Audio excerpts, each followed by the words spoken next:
live stream and all that. So, welcome everybody who's in the room. We are about to start our Thursday, December 16th Webster Town Board meeting, the last town board meeting of the year.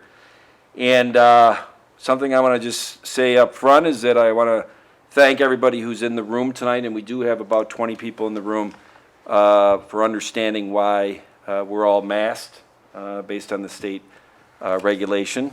And the second thing is that I'm going to take a little executive privilege tonight. We're going to have a couple changes to this board meeting. Should we say the pledge first? No, No? Okay. because we haven't opened the board meeting yet. Councilman Dean, this will be his last board meeting. And this may, Charlie, I don't follow, things.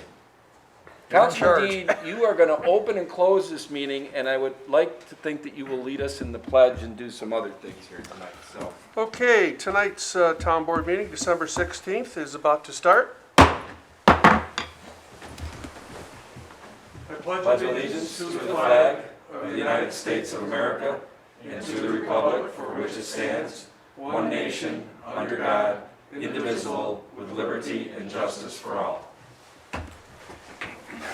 Well, this is good, Tom, because if you get going, I can just close this anytime. I love it. I was thinking I'd bring my head over for you to use the hammer on. Dolly?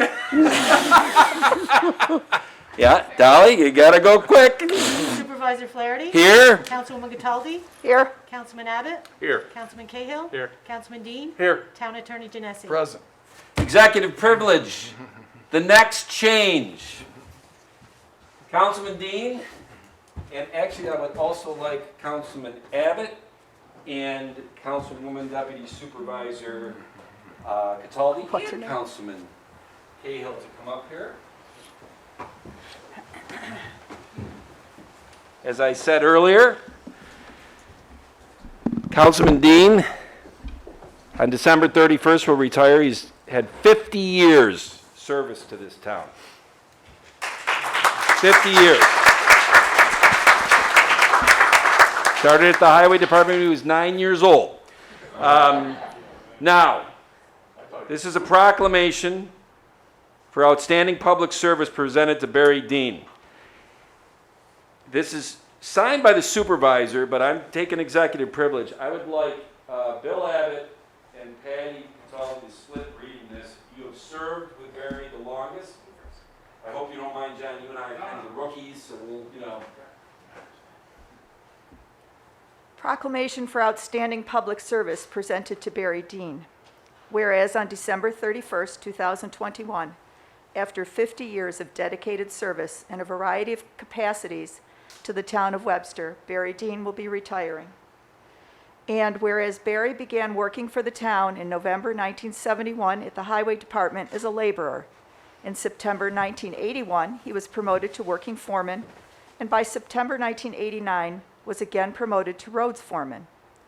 And whereas in July 1992, Barry was appointed as the superintendent of highways and held this position until 2008 when he retired.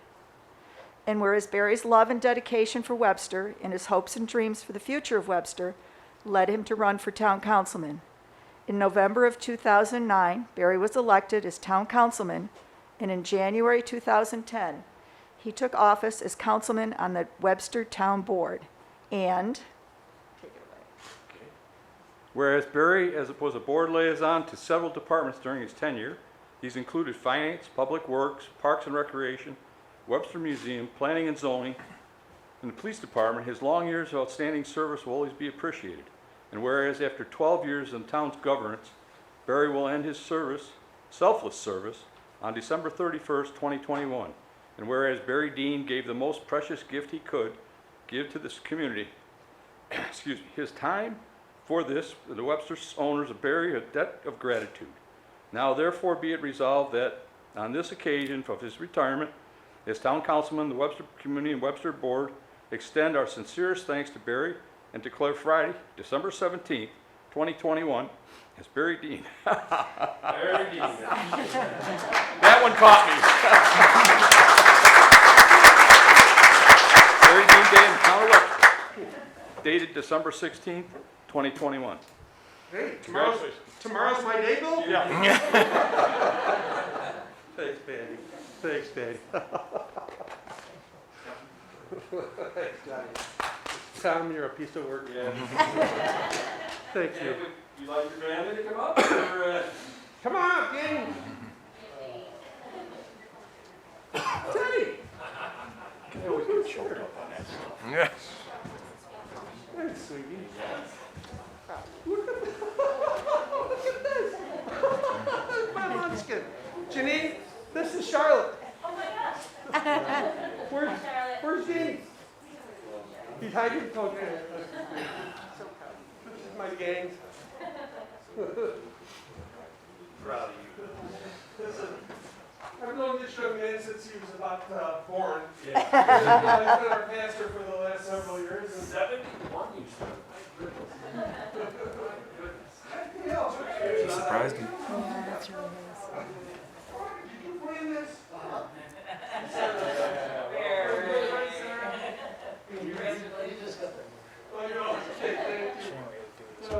Thank you so much. Thank you, everyone. Am I supposed to make a speech now? Yes. Yeah. Since when have you been able to not? Wow. Out of high school, I went to work for Eastman Kodak for a year, and then I went to college for a year, and that didn't work out for me, so I was going to go back to Kodak. In the meantime, I went to work at the Highway Department in the fall of '71, and 37 years later, I retired. One thing that hasn't been mentioned is the last 4 years that I've been working, I also spent 4 years down at the sewage treatment plant as their administrator. That was quite a job. It's a very interesting place to work, and the people that work there are very dedicated and very proud of their output. But anyhow, over the years I've worked for 9 different supervisors. You're being the 9th. And many boards and counselors, Charles Genesi and Jerry Matrano before you.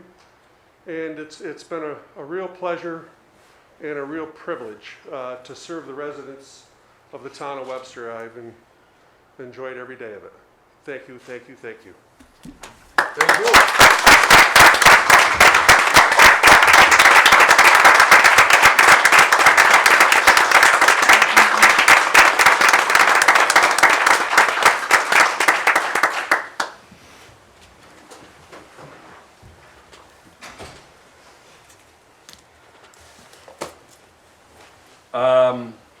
Well, he's got the mallet over there, so I stay in the straight and narrow. You got the control tonight. Okay.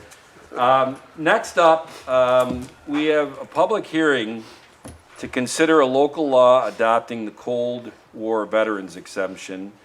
From what I can tell, nobody had signed in to speak on this.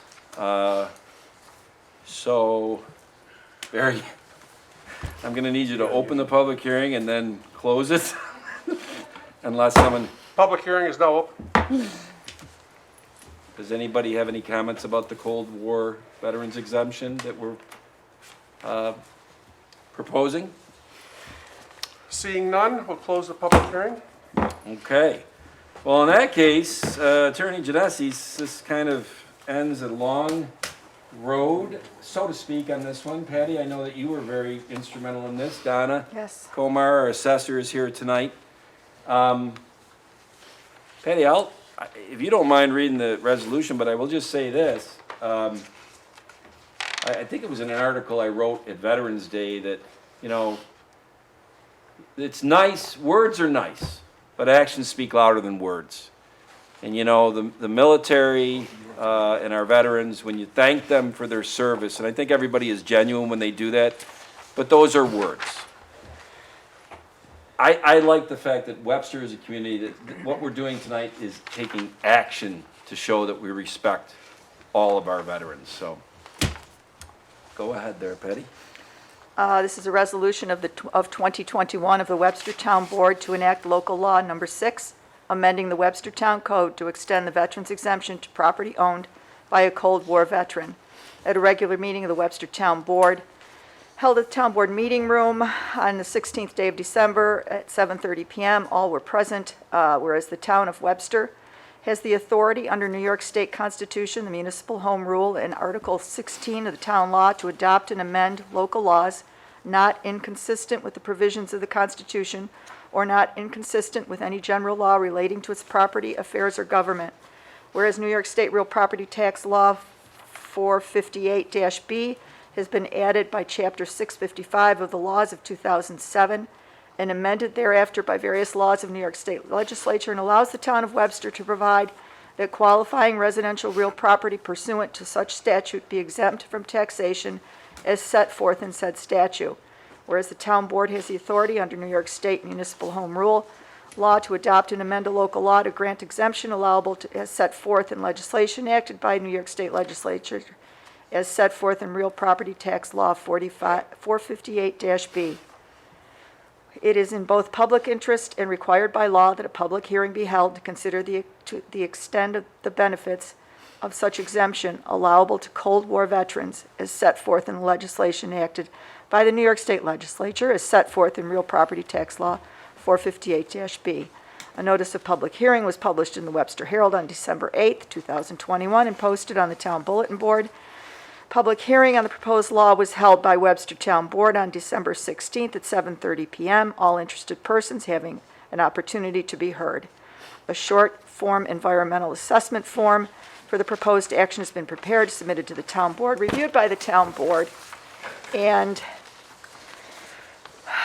whereas it is in the public interest to enact the aforesaid local law, therefore be it resolved that the Town Board hereby determines that based upon the information in the EAF and other available information, the proposed action is a Type 2 action under seeker, will not have significant effect on the environment, involves a ministerial nature. The local law be adopted to grant the Veterans Cold War exemption allowable as set forth in the legislation, as set forth in Real Property Tax Law 458-B. Local Law Number 6 of 2021, be it enacted by the Town Board of the Town of Webster as follows. Entitled, "A Local Law to Extend the Benefits of the Cold War Veterans Exemption to Qualified Owners of Taxable Real Property Within the Town of Webster." You don't have to read the rest of it if you don't. Thank you. Second. Councilwoman Cataldi? Aye. Councilman Abbott? Aye. Councilman Dean? Aye. Councilman Cahill? Aye. Supervisor Flaherty? Aye. I would like to thank Donna Komar for all her work on this and helping us to understand all of the exemptions, and I'm just really pleased to see this to come to fruition. I think it's a good thing that we're doing. Thank you, Donna.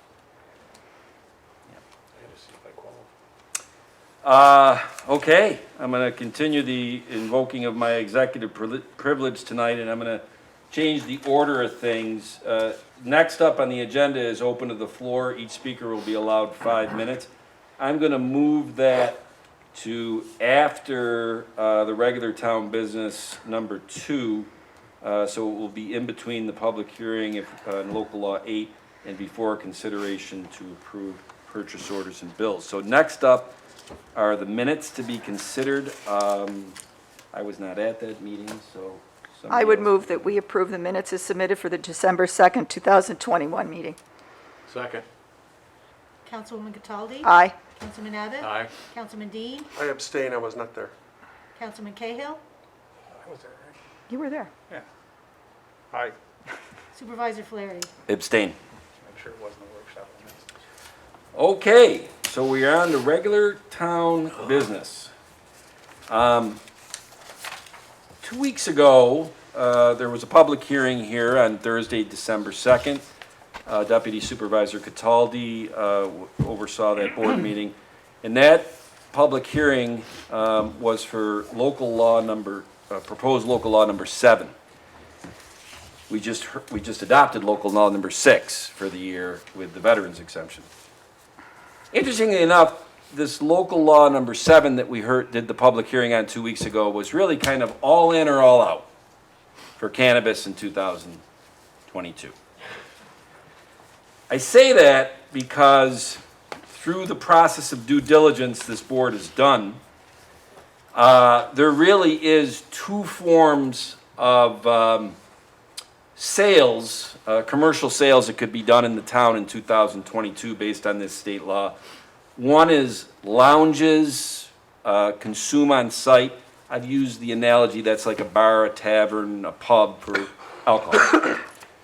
The second is a retail dispensary that you cannot consume when you buy on site. I've used the analogy of that.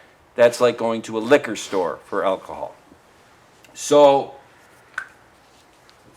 this resolution is one that the board would be voting on to opt out of both going into 2022. Translation, there will be no commercial sales of marijuana recreationally in 2022. And as we have learned on this, opting out, if that's what the board determines to do, on one or both of those, is not a fait accompli from now until the end of time. The town board could, in the future, come back, look at information that has been compiled from other municipalities, and decide to opt in at a later date. So here's the way this is going to go. This resolution, if this resolution, a motion is made on this, and I want to make sure everybody in attendance and watching at home understands this. If the town board votes at least 3-2 to opt out of allowing cannabis in both retail and on-site, we will not have a public hearing for local law number 8 because there will be no need for local law number 8. Because if you read local law number 8, it is more geared toward a split of the town board has opted out of one of those, most likely the lounge consumption, and would now, through public hearing and discussion on local law 8, figuring out how to do the dispensaries that you can't consume at, such as zoning or feet from churches and this and that. But I can't stress this enough. For everybody who's here today who may be very anxious to get up on that microphone, and we have quite a list of people that have signed up for it. I don't know, it doesn't say whether they're pro or con for this. It is a moot point. There will be no public hearing. There will be no discussion of local law number 8 if, in the next couple of minutes, somebody makes a motion on this board for local law number 7 of opting out of retail dispensaries and on-site cannabis. Now, if one of the board members makes that motion, we do 400 resolutions a year here. And you'll see tonight if you stick around, and I wonder if all you will stick around, there's 20 of them. There's so many what I call housekeeping resolutions that we just bing, bing, bing, bing, bing. This is not a housekeeping resolution. This has been one that we have been doing due diligence on and studies and had workshops and had all sorts of things done by this board. So I certainly would open it to the board members as they render their vote. If they want to give a 1 to 2 minute explanation of why they're voting, I certainly hope they will. If they don't want to give that explanation, they don't have to. So, that's my preface. All right, I move to enact local law number 7 to opt out of allowing cannabis retail dispensaries and/or on-site cannabis consumption sites from being established and operated within the town's jurisdiction. Second. Councilman Cahill?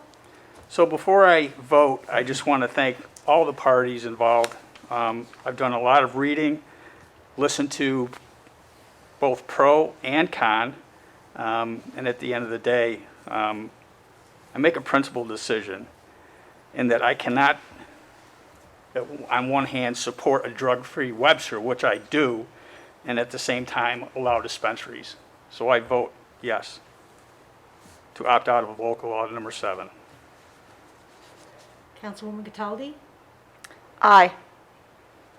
Councilman Abbott, Oh, this has been very difficult for me because I do believe that we're starting to get beyond what the town board governs as. We're starting to look like we're the federal government and putting regulations on everything and anything. And I have a hard time with that because I do believe people should be allowed to smoke wherever they want. And, yeah, could hurt somebody's health, but I also think they have the right to do that. Cannabis is here, it's gonna be in here, it's gonna be sold someplace. It's also gonna be smoked in the town of Webster. You can't put regulations on things that can't be enforced. And not, this is one of those things that it's difficult. Right now, the way the law stands, I'm gonna vote yes, but I believe we need to take a hard look at this when more regulations come from the federal government and the state. Councilman Dean, Aye. Supervisor Flaherty. You really do want to win that bet of getting out of here at 9 o'clock, huh? Well, I don't have to say much because I wrote an article on June 6th, and then I wrote an article a couple of weeks ago. I'm going to stand by those articles. On June 6th, I said it's not an emotional issue for me. It's not a money issue for me. It's the fact that the state doesn't have their proverbial you-know-what together. I want to see what happens. I'm a fact guy. We don't have those. I want to obtain those. Now, I will say this. Through my education on this, my article just a week or two ago said, I've changed my mind on this. I did not know back on June 6th there were two different types. I don't want lounges and consumption here. But I saw the validity of having the dispensaries here for a lot of reasons, and I wrote that in the article. So for that reason, I'm going to say nay. And I'm saying nay because I thought local law number 8 was what I would like to do. But 4-1, there is no marijuana in town in 2022. Being For sold. sale. For sale. Right, for sale, thank you. There is no sale of marijuana. And I will just say this, and this is government working. There is no, I respect every one of their opinions on this, and I can't argue with their opinions on this board. There's 5 individuals here that have different perspectives on this, and that's the way it should work. Well, And it did. I just want to say that I will never shy away from standing for a healthy community. I realize that marijuana will be smoked in town. I realize it's here. It's legal in New York State. I considered possibly the next public hearing and trying to find a place for it in our town, but I'm really very concerned that because the state doesn't have their act together yet, any action that we take on that could be ruled invalid, if you will, because it could be onerous to, it might appear as though we're trying to regulate it too much. So I agree with you. Until New York State gets their act together, I'm just going to take a wait-and-see attitude. So, Attorney Ganesi, Town Clerk McGuire, is there anything else that needs to be said, or well, I think there's Well, no, I think there's no need to go Right. to Well, local law number 8. we just said I mean, that's the public hearing for local law number 8 becomes moot. correct. Thank you all who wanted to speak on local law number 8. It's a moot point. So, the next item up is what I said earlier. We're moving the open to the floor. Each speaker will be allowed 5 minutes to now. And I want to make sure everybody understands. If you want to get up and talk, I guess you have the right to get up and talk about marijuana. But it is after the fact. We have already voted on that. It's done. Just so everybody's in understanding of that. So, would anybody like to take the podium?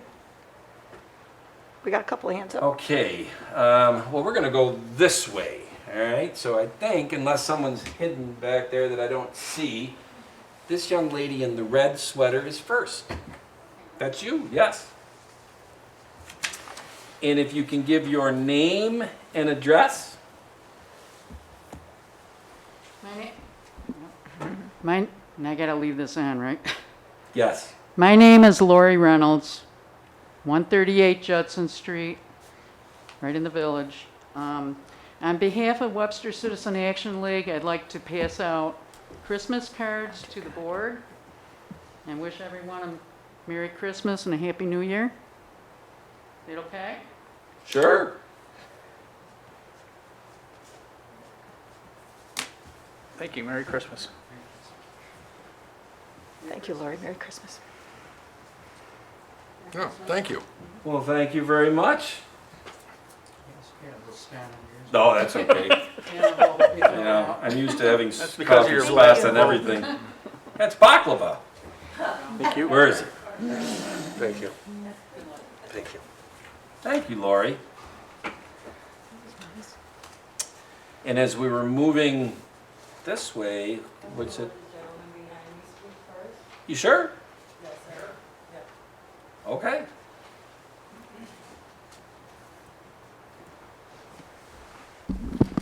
Supervisor Flaherty, Deputy Supervisor Cataldi, members of the council, and fellow citizens of Webster. I'd like to thank you for adopting Local Rule 8. And your name and My address name is? is Paul Bixler. My address is 628 Hills Pond Road. Paul, just to be clear, we adopted Local 7. Local 7, sorry about that, I misspoke. We don't want anybody to be confused about what we did. Yes. Just a few months ago, on October 31, Matthew Bittner, a 16-year-old high school junior from Penfield, encountered a marijuana-impaired driver on the road while at the intersection of Chestnut and Elm Street. The driver struck Matthew Bittner and he died, but the impaired driver survived, to be criminally charged with driving while ability impaired under the influence of marijuana. In a culture that ever increasingly is affected by the scourge of drugs in our towns, making the access to drugs even easier is the wrong thing to do. And I would like to thank you today for taking a step to make it a little bit more difficult for people to get access to marijuana. While promoted as a relatively safe drug, marijuana is far from that. According to The Lancet, a British medical journal, frequent marijuana smokers are 6 times as likely to develop schizophrenia as those that don't use the drug. Furthermore, the American Auto Association Foundation for Traffic Safety did a study in the state of Washington and found that before marijuana was legalized, 8.8% of drivers responsible for fatal accidents had the active ingredient of marijuana, THC, in their bloodstream. Over the 12 to 24 months following legalization, that percentage more than doubled to 18%. By 2017, the 5th year after legalization, 21.7% of drivers involved in fatal accidents were THC positive. There's a clear connection between fatal auto accidents and the impairment from marijuana use. The effects of marijuana are long-lived. Marijuana can stay in the system for longer than 30 days. Do any marijuana users give up driving for 30 days between uses? Impaired driving is thus inseparable from marijuana use. If the town, at any point in the future, were to move forward with the legalization of marijuana, you or a loved one may very well encounter one of these drivers on the road and may pay for it with your life. To those who may ever vote on this issue in the future, the decision to opt into marijuana sales will create the very type of chaos that is against the law and order campaign in which you ran, for which I voted, and for which you were elected. Quite likely, if marijuana were to ever be legalized in Webster, you'll be responsible for the tragedy of an innocent person who is killed or permanently injured from the impairment of a marijuana user. The most basic purpose and moral responsibility of government is to protect its citizens. If it ever chooses to legalize marijuana sales, Webster will have abdicated that responsibility for the sake of a few dollars. Legalizing marijuana will result in more children, teenagers, and even pets having access to the substance, including seemingly innocuous edibles, where marijuana is included in sweets such as cookies. While their parents may buy these substances for their own use, teens and children will have easy access to it in their houses. Legalizing marijuana is something that is done out of government greed rather than concern for our town. The town, at some point in the future, hopefully won't consider that 3% of the excise tax on marijuana sales more important than people's lives. Ask the parents of Matthew Bittner, the 16-year-old who succumbed at the hands of the marijuana-impaired driver. Would they be willing to trade $1 million or even $10 million for their son's life? Tragically, Matthew Bittner's hopes and dreams will never see the light of day again. I ask you, Supervisor Tom Flaherty and council members, if at any point you approve marijuana sales in Webster, are you prepared to attend the funerals of those who die under this policy and look their family members in the eye Are you willing to realize that for the sake of a few tax dollars, the lives of a number of people in our town could be gone permanently?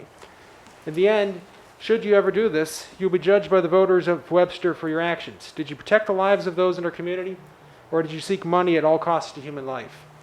If Webster legalizes marijuana, it will result in a tremendous surge in violent crime and auto accidents. The town and police department will spend far more time responding to this chaos than they will ever receive in tax revenue.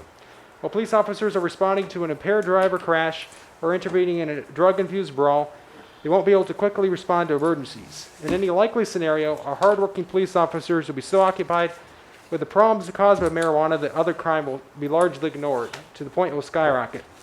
The city of Denver, Colorado saw this firsthand, with the number of homicides. Paul, you are an impressive young man, but you are at 5 minutes and 45 seconds Okay. now. Thank you. Thank you Okay. very much. Thanks, Thank you. Paul. And I gotta say, and I take it, David, are you Paul's father? You must be very proud. I remember Paul from a couple of years ago speaking, I think you were still in high school, when certain agricultural things were being proposed here in town. Are you in college now? Yeah, I think it's college first. Fantastic. Well, public speaking is not one course you need to take. You're doing great at that. Would you like to go? Yes, I would. Okay.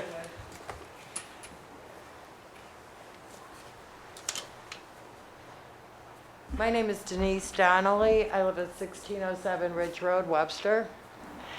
I'm not gonna argue that it is legal in New York State. Everyone knows that. I have a private party business, an infused party business. It is for people over 21. Cannabis is medical. Cannabis helps so many people if it's used properly. I think that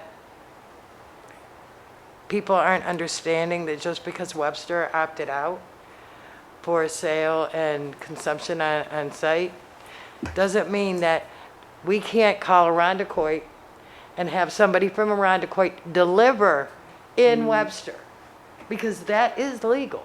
The only thing that's stopping is for the revenue to come into the town of Webster, and for people to be able to have access here instead of having to drive. So you pointed out that young man who unfortunately died at the hands of someone who's impaired by marijuana.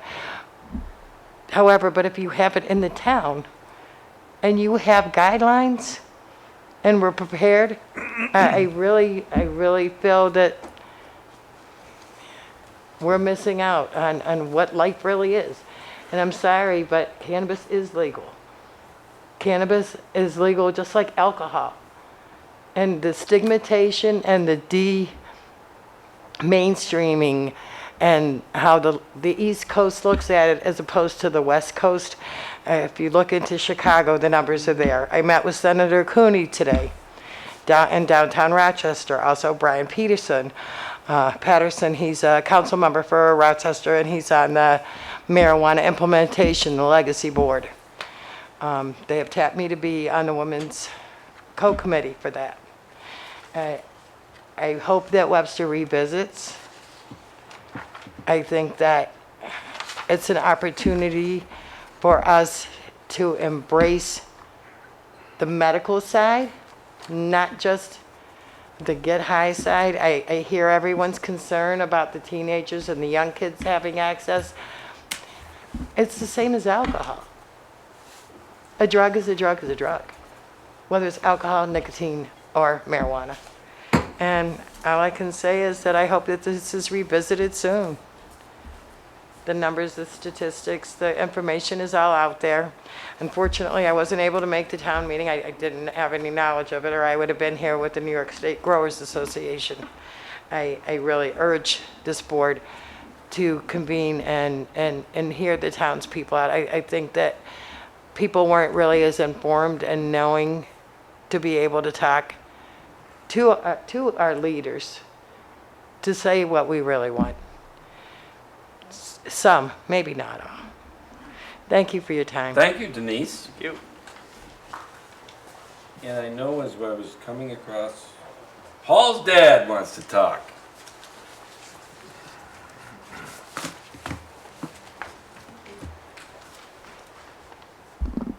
Hi, my name is David Bixler, and I'm at 628 Hills Pond Road.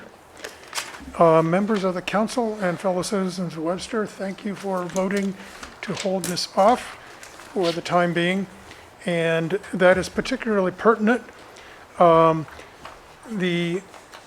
What I have found is that in an article in leafreport.com, which provides marijuana news, there are more than 400 towns and villages across the state that have had a joint statement that they would be banning dispensaries and consumption lounges from their jurisdictions. The main issue is a lack of clarity in the laws of the state. There is supposed to, 8 months after Cuomo signed this into law, there's supposed to be a state office of cannabis management, and they are to develop rules and regulations for selling the plant, but they have not issued a single dispensary license, according to this article that was just from the 12th. In Chautauqua, Western New York, Supervisor Donald Emhart told Fox 5 New York, the fact that they have not really published any rules or laws on it yet made us kind of nervous that we don't know what we'd be opting into. The law envisioned a rapid rollout, and right now Leaf Report says that dispensaries are not likely to be open in 2022 or even 2023 at this rate. So there is no, any attempt to go for money. There is no money if that's the only concern. And Webster had to come with this because if we were going to ever consider not having this, the law was written in a really tricky fashion where it was, you were opted in unless the town took the action that it did tonight. You can opt in at any point in the future, but you could only opt out before December 31st of this year. So it's a tricky kind of a law. It was signed just before Governor Cuomo was forced out of office, and this is his legacy, this trickiness, instead of, having another kind of law. So if Webster were to reverse that, it could be long and costly, and some of the amenities that we have in Webster, we might actually have to sell off if we wanted to discover that this is a catastrophe and we wanted to change, because you would have to go through a process. I learned from that just tonight that you might have a referendum or something else, but it might be very difficult and costly. And so you might actually have to lose some of the public amenities if enough people wanted to get rid of this. Nancy Pelosi, when they said we have to pass this bill to find out what's in it, that's sort of what this is, because until the State Board of Cannabis Management comes up with the regulations, you don't know what you're signing up for. So opting out until that goes in allows you to at least know what you're getting. It's also a thing where Webster has home rule, but this is not like that. And it's sort of like being stuck in a bear trap. You know how a bear gets out of a trap? A bear has to chew off its leg. And so you could get stuck and not be able to get out easily and just be like that bear that is in great pain and has to ultimately amputate his leg to get out. Marijuana is much stronger now. According to what I've seen from, there was a doctor who was saying that in the 60s and 70s, an average cigarette, a joint, has 10 milligrams of THC. Now it's 6 to 15 times that. So marijuana, for people with experience in the past, it's higher now. And so all the negative effects are not based off of the older marijuana, but the newer marijuana. And so the 3% tax money is not pure gain with no downsides. When people spend thousands of dollars on marijuana, hundreds or thousands, if they do, and it starts consuming their lives, there's a lot of other things that they stop doing. They don't upgrade their homes, so everything looks really bad. They don't maintain. They don't buy from other retailers. I mean, all of Webster's businesses are based off of selling things, And if that money gets taken out, it's not going to be backfilled, so people are going to stop doing those things too. So there are downsides as well. When that happens, current people would be the losers. So I congratulate you on putting off this and opting out for now. I urge you to consider all of these things in the future, because we don't want Webster to be a place where it gets out of hand and it wrecks people's lives. There are things that you can do in your life. Dave, I now know where your son got it from. Okay, thank you. You're at 5 minutes and 50 seconds. Okay, thank you very The apple much. did not fall far from the tree. Thank you very much.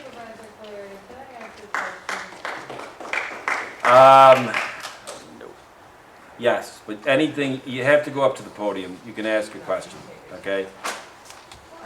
But I'm gonna allow this, all right? I But just have a question for the board.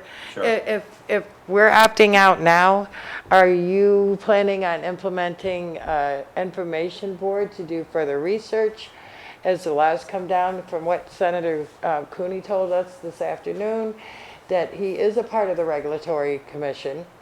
He Okay, is- and there's your question. Will- So will- I'm will gonna have you you do sit down, I'm gonna something? answer the question, okay? We have been spending a lot of time on due diligence, a lot of time, it's documented, that led up to tonight.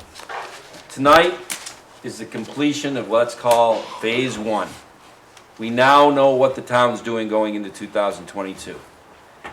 I'll tell you this, as long as I'm the supervisor, I'm going to be keeping a watchful eye on what happens in 2022 to the other 922 towns in this state, and I don't know the number of villages and cities, and see what their experience is. Whether we're gonna form what you just described that your person you talked to said, I don't know. We're going to be keeping an eye on this, and that's the best I can tell you 10 minutes after we just passed the law of the land for 2022, all right? Now, I'm gonna say again, Next. that this is an open to the public. This really wasn't supposed to be a public hearing there about marijuana, because it is done. But does anybody else want to get up for open to the mic on anything? If they want to talk about what they got their kids for Christmas, if they got anything they want to talk about. Tom, wants us to go on that. Yes. that's enough. Okay, that's right. You want to, Thank you, Barry. are we done? No. Thank you. Okay. Going once. Do you want to go up? How do You can't talk from the seat, nobody can hear you, okay? You give your name and address, please? Saviana Jones, 1607 Ridge Road. My grandmother just was speaking, and I also heard what he said about teenagers. I do not know if I am the legal age to speak right now because I am 15 years old. Am I allowed to speak or no? That Do you was have my a question, Saviana, or do you have a statement to make? Kind of a statement, if that is okay. I think it's fantastic. Why don't you Okay. make your statement? My grandma has basically put her literally whole life on trying to make this able to be open to Webster. I have friends in school. It's not my right to say, but it's like kids can get access to anything. So can adults. I have kids that find their way. It's not something that you can just easily stop. Yes, teenagers will do what they want, but they're not what you have to worry about. It's everyone, I feel like.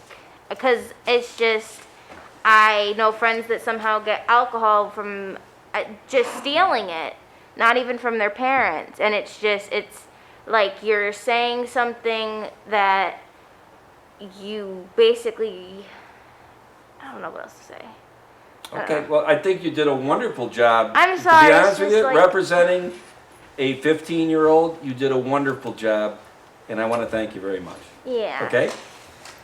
So, I think, unless there's any other hands, I think that concludes the 5 minutes portion, Open to the floor. and open to the floor, and we'll move on to the consideration to approve the purchase orders and bills.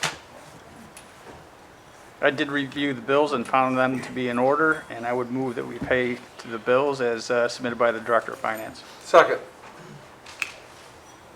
Councilman Cahill? Aye. Councilman Dean? Aye. Councilman Abbott? Aye. Councilwoman Cataldi? Aye. Supervisor Flaherty? Aye. And I have reviewed the prepaid warrants as submitted by the Director of Finance, and I make a motion to approve those. Second. Supervisor Flaherty? Aye. Councilman Cahill? Aye. Councilwoman Cataldi? Aye. Councilman Abbott? Aye. Councilman Dean? Aye. All right, everybody get ready for the Paul Adams Show. Paul, I think you're on board for about the next 8 of them. Yes. Rock and roll, Paul. The next few resolutions deal with capital projects that we're going to close up. We take a good look at these toward the end of each year, and these are multi-year projects that have been going on. I think some of them go back to like 2015. But what's really driven tonight's resolutions is the bond, the serial bond that we issued back in July. The bond actually fully funded these projects. So it enables us to determine where they're at from a revenue and expense standpoint and determine if there's money left over, in which case it generally goes to the debt service fund, and it's used in later years to pay down principal interest on the bond. But if the project is short, it has to be funded by the fund, like general fund or sewer fund, that received the benefit of the project. So that's the case for project H206. It was actually short over $103,000, and that's got to be funded from general fund. That project did some renovations and installed HVAC and a cell tower over at Parks and Recreation. And also H207, which was for the purchase of highway equipment, was a little bit short as well. We're short about $2,000. But H204 and H205, which were renovations of this building we're in now, the court building and the town hall, had excess funds, and those will be transferred to debt service. And as I said, will be used in later years to pay down debt. So resolutions 4 through 8 fall under the auspice of what you just described. Yes. I have 2 questions, well, one comment and then one question. The question is, Resolution 8 is to close capital project HO214 Lakefront Soccer Field parking lot, but it doesn't have a plus or minus money going back to the fund or coming. What is that project? Right, that, I believe that we actually previously approved an amount to be transferred into that project to even it out. That project is a little confusing because it started out to be, it's only about a $60,000 project. It started out to install a parking lot, I believe down near Yankee Stadium. Oh, yes. Then we found out we didn't have the Yep. land, Yep. Well, now I know why it's so we got couldn't put in the no parking blood. lot. Yep. So Okay. this project was funded by a grant from New York State, Yep. and New York State allowed us to use the money for the highway fund. Yeah. And I believe the highway fund resurfaced Regina Drive. So this project really ended up being a Regina Drive resurfacing, repaving project. Okay, well, that was my question, and then my comment is that I think we ended up doing about an $8 million long-term bond. Well, it started out an aggregate of about $11 million of the one-year bonds, but as you paid them down, back in July or August, what was the total long-term fund? The bond was 11.1 million. Was it 11? The bulk of that was for the sewer treatment The sewer plant was 7 phase- million. That's Phase right. one project. That was about 7 million. The other 4 million are for these 4 projects, which are basically the town hall renovation projects. Gotcha. And so those other 4, when you think about it, you got 92,000 going back to the debt service fund, which is a good thing. You got 43,000 going back to the debt service fund. It's a good thing. And then the number 6, you got 103 from the general fund. they're almost a wash. Yeah, when you net it all together, there's about 30,000 going Right. into debt service. Yeah, Yeah. okay. That's my comment and questions. Do the board members have any questions on this, or we'll just rattle down these 5? And those 4 projects were really almost run as one project. It was, Okay. we Okay. tracked them separately. I move we close the capital project HO204 Van Ingen Court building renovations and transfer the remaining funds of $92,473.70 to the debt service fund VO204. Second. Councilman Dean. Aye. Councilman Abbott. Aye. Councilman Cahill. Aye. Councilwoman Cataldi. Aye. Supervisor Flaherty. Aye, and you're on a roll, Barry. I move we close the capital project HO205 Town Hall renovations and transfer the remaining funds of $43,117.48 to the debt service fund VO205. Second. Councilman Dean. Aye. Councilwoman Cataldi. Aye. Councilman Cahill. Aye. Councilman Abbott. Aye. Supervisor Flaherty. Aye. I move we close the capital project HO206 Parks and Recreation Center renovations, HVAC and cell tower, and transfer funds to cover the project deficit in the amount of $103,590.80 from the general fund. Second. Councilman Dean. Aye. Councilman Cahill. Aye. Councilman Abbott. Aye. Councilwoman Cataldi. Aye. Supervisor Flaherty. Aye. I move we close the capital project HO207 Highway Equipment and transfer funds to cover the project deficit in the amount of $2,014.66 from the Highway Townwide Fund. Second. Councilman Dean. Aye. Councilwoman Cataldi. Aye. Councilman Cahill. Aye. Councilman Abbott. Aye. Supervisor Flaherty. Aye. And I move to close the capital project HO214 Lakefront Soccer Field Parking Lot. Second. Councilman Dean. Aye. Councilman Abbott. Aye. Councilman Cahill. Aye. Councilwoman Cataldi. Aye. Supervisor Flaherty. Aye. All right, Paul. Next. So 9 the- and 10? The next resolution deals with budget transfers. It's just the first round of, I'd call them year-end budget transfers to fully fund certain expense accounts within each department. Some of the highlights, we're covering SRO officer overtime, which we do get reimbursed from the school district for. We're funding police court security for about $15,000. We're currently about $30,000 short on fuel costs since fuel has spiked so tremendously this year. And we're funding the assistant building inspector position. Other than that, they're relatively immaterial transfers within each cost center.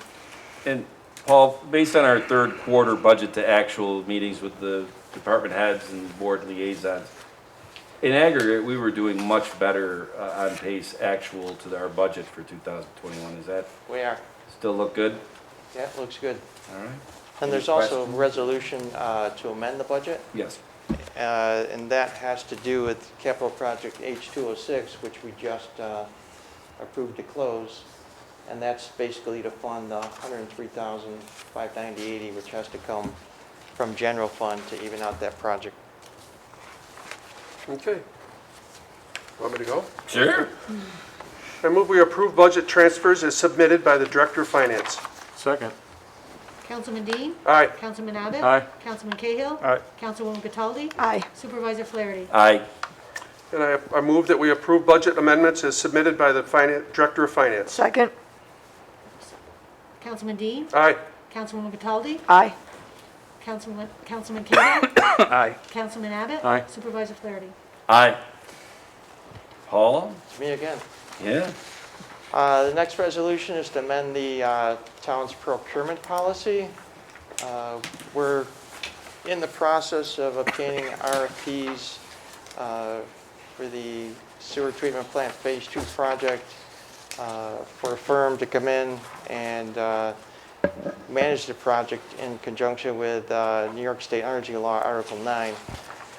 And this is not something the town has done in the past, so we thought, after talking to our attorneys, we thought it'd be a good idea to build in some wording into our procurement policy, just to make it crystal clear that, you know, approved and above board, and the board is willing to pursue New York State Energy Law Article 9.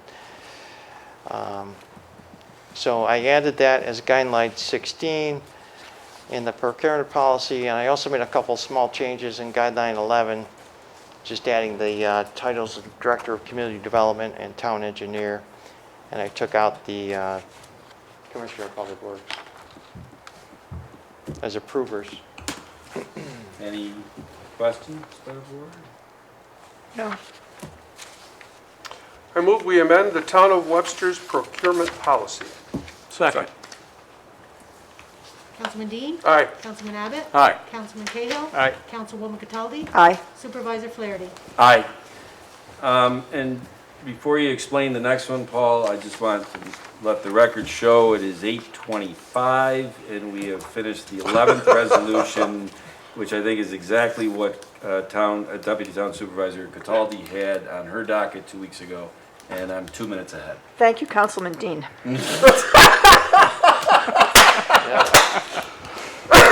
Shit. You got me. Go ahead, Paul. Okay. The next resolution deals with leasing vehicles. Basically, it would be a true operating lease through Enterprise Fleet Management. We've historically bought our vehicles. We've paid outright for them. But a few months ago, we spoke to Enterprise and analyzed the situation and compared it to both buying outright and also comparing it to a plan that M&T Bank has in place for municipal leasing, where they would escrow funds for us, and then we would use those funds to basically do like a lease purchase. The problem with that is we'd have to pass a debt resolution.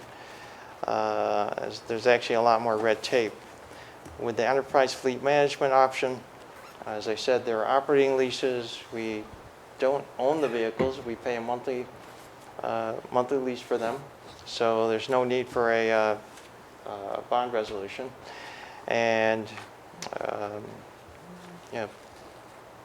basically, I compared the two, and when you look at the dollars, it's pretty darn close. And the big advantage of Enterprise is at the end of the lease, even though we don't hold title, we can auction off the vehicle. They'll do that for us, and they still give us the proceeds. So it's like owning them, but you don't own them. And the monthly, if you break down the monthly payments, it would be about the same if we financed them through a bank. So, and it actually would relieve some of the burden. I mean, they'd be actually doing a lot of the management of the fleet, so, which I think we've been in need of. We're driving vehicles now that are like 2010, 2008, I don't know. So I think it's better than our plan of buying vehicles and holding them forever. Yeah, I agree. And lengthy discussions and presentations on this topic. Yes. And Paul has done a yeoman's Yes, he Big has. amount of work on this. A lot of work. You've Yeah. done a lot of work on it. It looks like it's a pretty good move. Yeah, I think it is. Thank you for that, Paul. Sure. Well, Mary was involved too, and Josh. Okay, I'd like to move that we enter into a true operating lease agreement with Enterprise Fleet Management Incorporated for the rental of vehicles and to authorize the town supervisor to sign a contract and all related documents. Second? Councilman Dean. Aye. Councilwoman Cataldi. Aye. Councilman Cahill. Aye. Councilman Abbott. Aye. Supervisor Flaherty. Aye. Is this Josh or Mary? This is Josh and Mary. Yeah, so this next item on the agenda is an annual routine matter. There is a manufactured home park off of Ridge Road here in Webster, and the town code calls for the permit to be renewed on an annual basis, pending an inspection, to make sure that they're complying with the conditions of their approval. The fire marshal and the code enforcement officer did perform an inspection of the Sunset Valley manufactured home park and found everything to be in order. So we recommend that their annual permit is renewed for another year. Okay. I will move that we approve the renewal of the permit for the Sunset Valley Manufactured Home Park for the calendar year 2022. Second. Councilwoman Cataldi? Aye. Councilman Dean? Aye. Councilman Cahill? Aye. Councilman Abbott? Aye. Supervisor Flaherty? Aye. Is Chris Bilo behind? No. No, he had He to. was here. He was. Geez, he would be great to, I mean, this next one with the WAA, does the board have any questions on this? Would have been- No. Because Chris and I have been working with them for a while. This is basically the same contract we've had Yes, for years. yeah. Right? I've reviewed it over the years, yes. Okay. Shoot away. I would move to authorize the town supervisor to execute a maintenance and use agreement with Webster Athletes Association Boys Baseball effective January 2022. Second. Councilwoman Cataldi? Aye. Councilman Cahill? Aye. Councilman Dean? Aye. Councilman Abbott? Aye. Supervisor Flaherty? Aye. I think this is Mary. Right? Yes, I can speak on this. This next item is we're going to solicit written expressions of interest for the operation of a bar restaurant at the Webster Sandbar Park building. The intent is that respondents of the expression of interest will be reviewed, and then a selection from those respondents will go through an RFP process. And it's going to be about an 8-week advertised period, and then by mid to end February, I forget what the exact date is, we'll get those responses. So we encourage any local restaurant, bar, or investors that are interested in operation of that building to definitely put their name in the hat at this point in time so that they can be further reviewed in the RFP process. And Mary, I mean, obviously the town newspaper is the Webster Herald. But the efforts are going to be made to make sure that any possible bar or restaurant locally that would be considering doing this, there's trade magazines, there's ways to reach out to them that'll be beyond the Webster Herald. Yes, yep, we're going through our address books and local organizations to make sure that we reach out to as many potential parties as possible. Great, great. Okay. I move we advertise and solicit written expressions of interest for the operation of a bar/restaurant at the Town of Webster Sandbar Park building and surrounding area. And said advertisement be published in the Webster, December 22nd, 2021, Webster Herald edition. Second. Councilman Dean? Aye. Councilman Abbott? Aye. Councilman Cahill? Aye. Councilwoman Cataldi? Aye. Supervisor Flaherty? Aye. And two things, because that pertains to Sandbar Park, that I want to bring up is, one, I really hope that the current proprietors of the Bayside Pub, they put in an expression of interest. I would be really happy with that, but I also understand that things change and life moves on, and Barry, you're retiring, right? I mean, you can't do everything the same forever. And the second is I would be remiss to, if I didn't mention that yesterday was a very big day for Webster. We got awarded $2.3 million from New York State CFA applications that were made for Sandbar Park. So to date, let's put it this way, back on November 4th, 6 weeks ago, this board bonded an aggregate of $9.5 million for the ready flood mitigation and the Sandbar Park improvement. $9.5 million. To date, we have over $5 million of that $9.5 that is covered by grants. The ready grants being around 2.6. The CFA grant that we just got yesterday at 2.3. And the sale of Yankee Stadium in that deal, there were $300,000 that was apportioned to Sandbar Park. That means that at this point, the worst case scenario is that the town citizens would be indebted to bonds for about $4.5 million. And I know there's been some miscommunication out there that the bonding of the $9.5 million back on November 4th was a fait accompli, that the bonds would be $9.5 million. And we knew from our presentations that, well, that's not the case. We already had the ready grants of 2.6 million and the Yankee Stadium money. And now, yesterday, we just found out we got another $2.3 million. So that's a big day. Big day.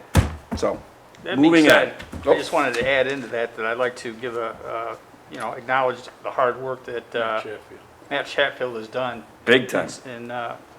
in obtaining these grants for Webster as the executive director of the Webster Economic Development Association. Yes, his notification to us showed us that that was like the second largest Yeah.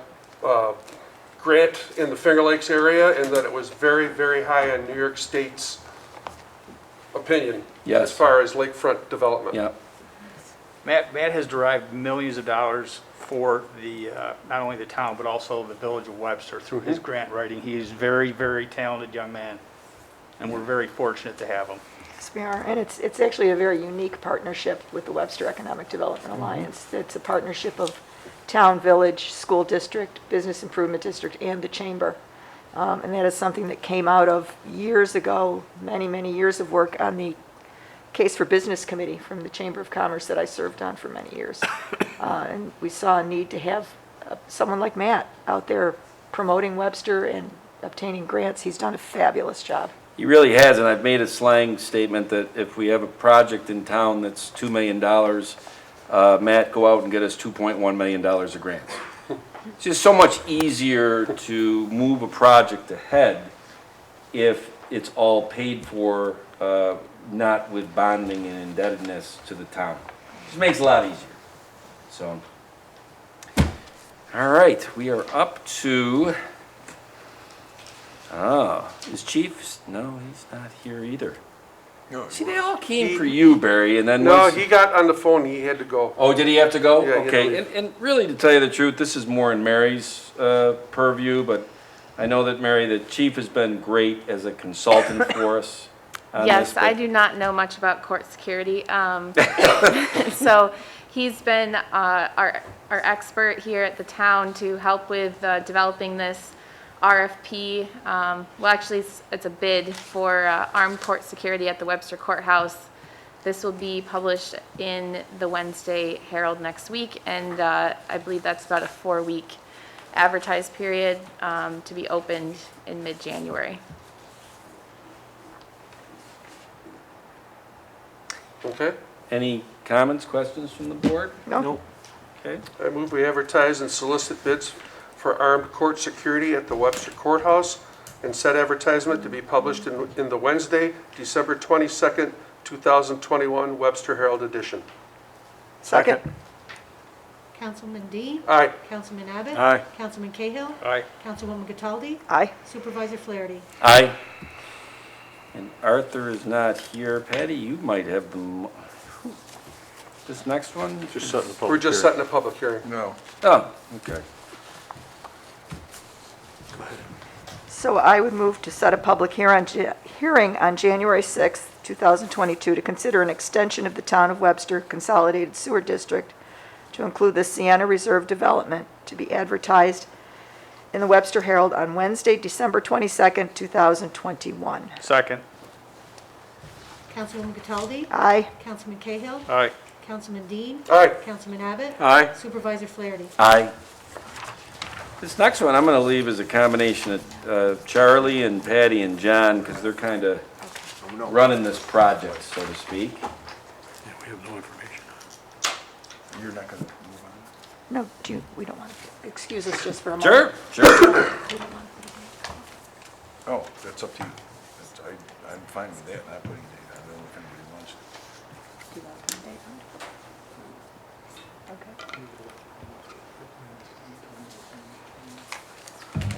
Do they think you have the bet with me, Bill? Are they trying to filibuster me right now? No. They want to make sure they do it right. I know.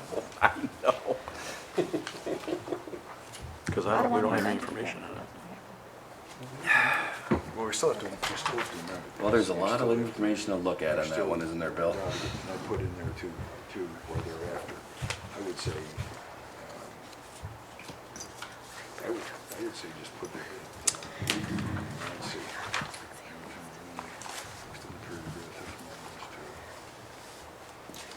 So Do I have to read this whole thing? I can, No.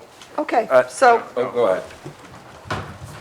So this is a resolution to amend a portion of Resolution Number 319 of 2021 regarding the designation of Webster Emergency Medical Service as the provider of EMS services for the town. And before everybody gets absolutely crazy on this one, it's simply that we've not been able to reach the date that the supervisor had suggested of December 15th in coming to an amended contract. And it's just because, honestly, it wasn't enough time, Supervisor. Yeah, I know, and I apologize on that. And It's that was, okay. it was 4 weeks ago, November 18th. I read the resolution after about a 25-minute monologue.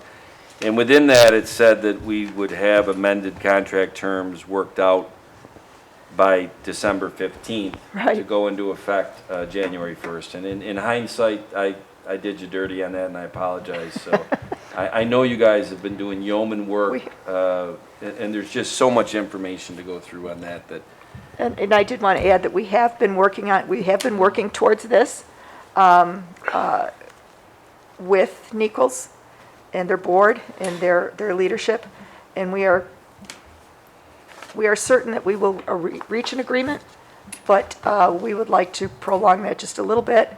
So it's in the best interest of the citizens of the town of Webster and Wems and Nichols to extend the period to draft such amendments.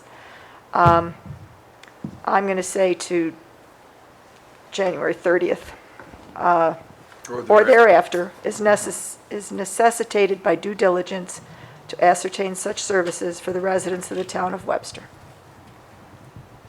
And I just want to make sure everybody understands that there's all the things that have been in process the last 4 weeks with the state, the county, that really in layman terms gets Niquals and Wems number one in the 911 queue on January 1st for the whole town. That's still intact, Yes. Yes. all right? And we This is- still, yeah. we have a working contract at this point. Yes, we do. And we're tweaking it. Yep. So that's my motion. Second. Councilwoman Cataldi? Aye. Councilman Cahill? Aye. Councilman Dean? Aye. Councilman Abbott? Aye. Supervisor Flaherty? Aye.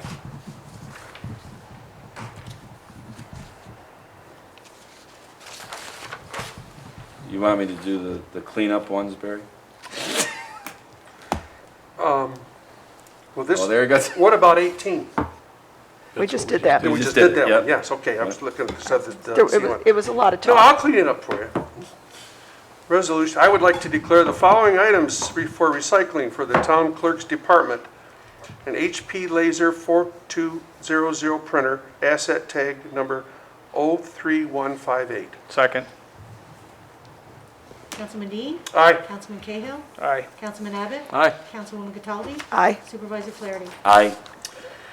I'd like to move to declare the following items for recycling from the sewer department. Heliflux GA 52B magnetic locator, and a Health Tech manufacturing locator MDL LS 300 300P 0621-3. Second. Councilman Dean? Aye. Councilman Abbott? Aye. Councilman Cahill? Aye. Councilwoman Cataldi? Aye. Supervisor Flaherty? Aye. The last item of the night, I got added in late on this, so if the board has questions on this, by all means, Mary and myself, and Paul, I guess.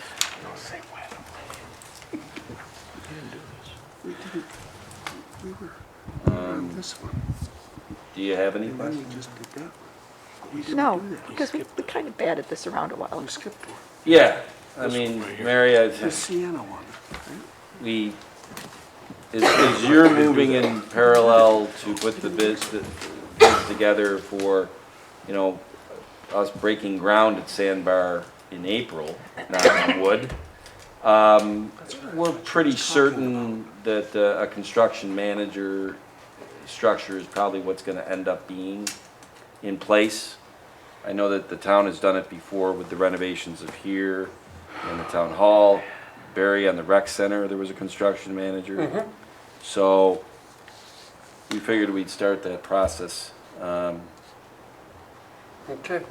That's it. So, I'd like to move to release a request for proposal, an RFP for professional services of construction management of the Sandbar Park project. Second.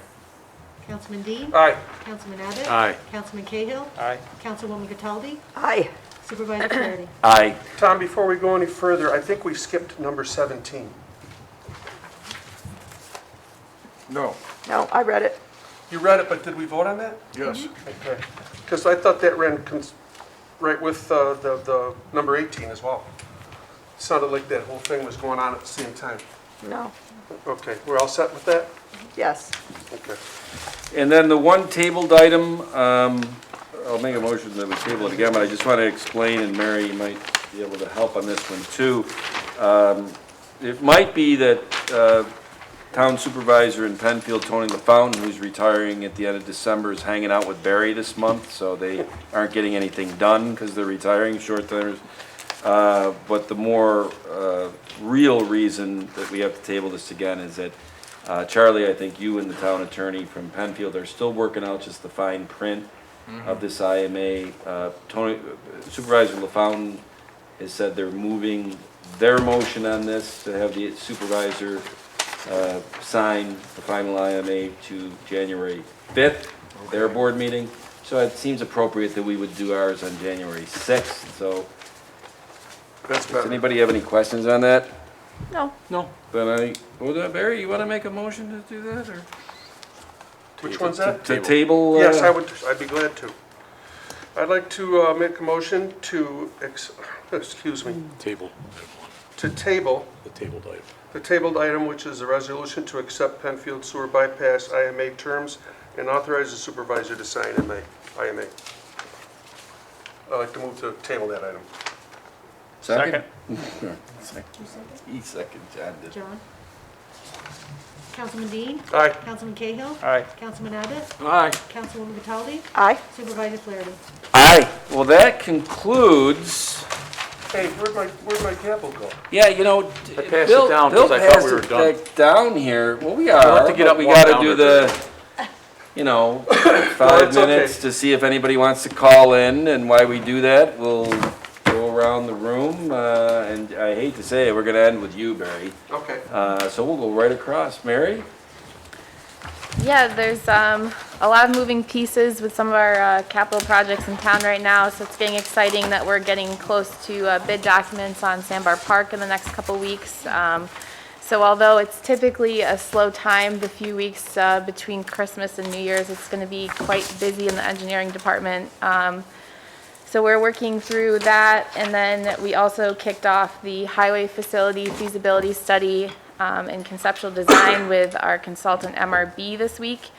So we had a good discussion with them, and we're planning on touring a comparable sized highway facility out towards Syracuse and Cicero, New York, next week to see what they look like when they're all done. So I think Patty and Pat and I are going to make a trip to the east and see that facility. So excited to tour a highway facility and see what ours can be in a couple years. Yeah. I'll just give a brief update on the West Webster Hamlet Revitalization Plan study that we are getting ready to kick off next month. The deadline for consultants to submit their proposals was last week, and we received 7 interested consulting proposals. So the town will be working with the funders of the grant to do a consultant selection committee to review the proposals and select the consultant that will help facilitate the public outreach component. So we anticipate that to start in late January, which I know a lot of people are looking forward to. The focus of the study will be primarily at the intersection of Ridge Road, Old Ridge Road and Gravel, and the associated area around it. So just an update on that. Thanks, Josh. Well, it's been a very busy year, so we're just going through the process to wrap things up, going through my list. I can't remember a busy year in the town of Webster. I worked quite a few of them. Many construction projects going on which really add to the complexity. But it's been interesting. So we'll get the year wrapped up soon, and I hope everybody has a Merry Christmas.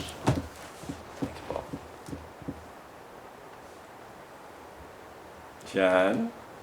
Well, I second that. Wish everybody a very Merry Christmas, and I'm really going to miss you, Barry. Your leadership, your friendship, your wisdom and knowledge is going to be a significant loss to this board. Thank you. Love you, sir. Patty? I would like to say thank you to Barry for all that you've done. We've known each other a long time. We first ran for this board together. We've served for 12 years together. You have never wavered in your priorities. Family is always number one, as it should be. Which is actually the reason you're stepping down, because you're expecting 2 more grandbabies. I'm very grateful they did not come tonight. I talked to Audrey about that. I said, do not let it happen Thursday night. She's all packed, ready to go. I'm sure she is. So, and second in your list of priorities, what I have recognized over the years is that your guiding star has always been what's best for this town. And you always served this board with that in mind. There was never any personal agenda items. It was always just what was in the best interest for this town. Thank you. And I want to thank you for that. And I know we will still be in touch, but I will miss your presence on this board as well. Thank you. Well, I can't add much. Obviously, Merry Christmas to everybody, Yes. to all of my colleagues here and everybody at the town and everybody in the town. And likewise, I will miss Barry too, and it's been a real pleasure working with you both in your capacity as highway superintendent and then especially as town board member. Thank you You've so been a very valuable asset to this board. And Thank you, again, John. I hope to continue seeing you in some capacity, and I'm sure we will. We'll be around. Yeah, good. Well, there was a reason I had Bill and Patty read the proclamation, because you guys have worked longest with Barry. I guess you did too, Charlie, but I just met Barry a little over 2 years ago, and I just can't thank you enough for, you've helped me tremendously, and everything everybody else said, even the department heads, I've had them unsolicited say, that's a very different type of town board member. Department heads who have experienced town board members at other towns and whatever. You are a rare breed, and we will miss you. But, I'm going to give you a couple months, and then I'm going to be tapping you on the shoulder. Okay. Dolly? I just want to say best wishes to Barry. Good luck. Thank you. How do I top what everybody else said? I've been around this guy 40 plus years.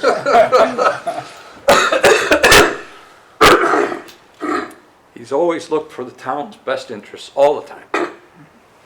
Not always what he wanted to see, but he always went along with the best interests. So for that, Barry, thank you. Thank you, Billy. Well, it took me by surprise.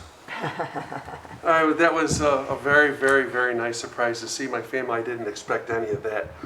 And it's other friends and stuff that came as well. And I had a little, I figured I'd have to speak, so I did have some notes written down. I didn't have them with me, so I did forget one thing.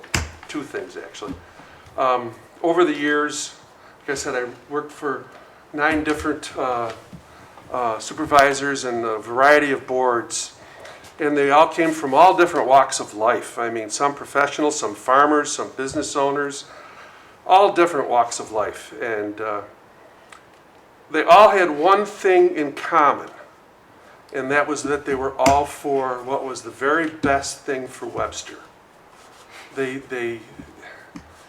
Many of them grew up here, some of them did not, but moved here and lived here a long time, but they're all